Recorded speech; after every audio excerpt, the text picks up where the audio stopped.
everyone, I'm Captain Logan. And I am Vince. And it's time once again to recommend things. Vince, what do you recommend today? I recommend a movie. A DVD called Cloudy with a Chance of Meatballs. Now, I know this isn't a particularly rare movie or old or anything that you guys would have forgotten about by now, but... right, because no one's heard of that. Yeah, well, yeah.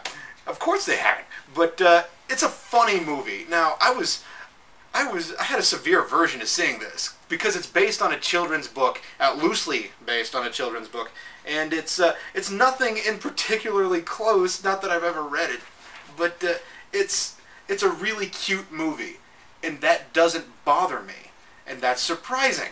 Now, it has enough. It's a mixture of silly and clever, and it has enough clever in it that if you don't like silly, that doesn't matter, and it has enough silly in it that if you don't like clever, that doesn't matter either. Right. Because all those people who hate clever. Yeah, they're out there. They exist. Don't you doubt. Don't worry. Faithful viewers. Don't worry. If you hate clever, they're silly, so you'll be okay. And there's people in here. There's voices in here that you have to love. Mr. T. How can you not love Mr. T? Well, he's too old now to be in the A-team, so that's like all the work he could get. Now, Neil Patrick Harris voices the monkey. The monkey. Steve.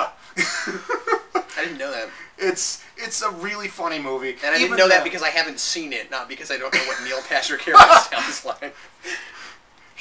Interestingly enough, Neil Patrick Harris does the same character in this as he did in Dr. Horrible. Oh, yeah? No. There's this monkey who wants to take over the world, and he's got his own YouTube show. Yes. But even the special features on this thing are really funny. Entirely worth watching. There's, it's so good. And I was severely surprised that it was so good. Severely.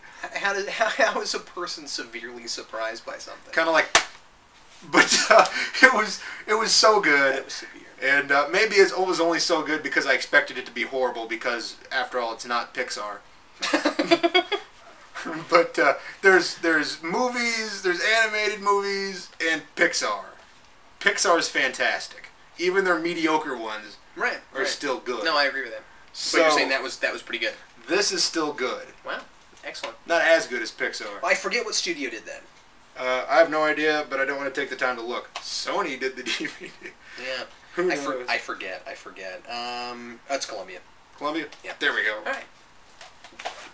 All right. Today I'm going to recommend something that I was also severely surprised by. I'm going to recommend... okay, calm down, this guy. I'm going to recommend an ongoing comic book series called Gotham City Sirens. And, I had really no interest in this until I went into the comic book store a couple weeks ago and saw Riddler on the cover. And I don't know why, but I've been in really a Riddler mood lately. I've been like, I want to read stuff with Riddler in it. Riddle me this. Why do you like things with the Riddler right now? I don't know. It's a riddle, Vince. It's a conundrum for me. But luckily, just as I've gotten all interested in the Riddler, things have been coming out with the Riddler. So I mean, this and then the most recent issue of Batman was a Riddler story, and it's great. I really like what's going on with the Riddler right now. So I am specifically recommending issues 9 and 10, although this is Paul Dini, and his writing is always good. I've never read anything by Paul Dini I didn't like, so if he continues to be on this book, I'm sure the book will continue to be worth reading. But these are the only issues of the book I've read so far, and it's a 2-issue story. The story begins in 9 and ends in 10, so pick these up if you don't pick up any of the rest of it. Riddler right now is a private eye. He's trying to turn his life around from crime, but he's doing it, they like to say in here, for the wrong reasons. He's just interested in mysteries, so he doesn't really care about helping people. He just wants to, he just finds, being a private eye fascinating, so he's a private eye.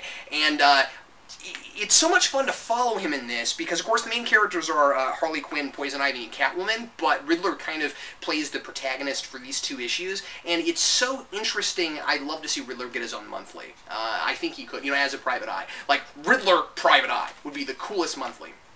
Anyway, yeah, it's Paul Dini, and it's Gilliam March drawing in 9, and I think he's the ongoing artist for this book. And then there's a guest artist in 10 who is pretty good, Andre Ginaldo. I'm not sure who that is, but it's pretty good. Sometimes you get guest artists that are not so good. This one's okay. And anyway, this Gilliam March right now is probably my favorite artist. He's doing a lot of stuff in Batman, and I'm really liking him. So anyway, check out Gotham City Sirens. It's quite good. Yeah, it was, I was severely surprised. Thanks a lot for watching us recommend things. We will recommend something else for you next week. I'm Captain Logan. And I am Vince. Thanks. See you next time.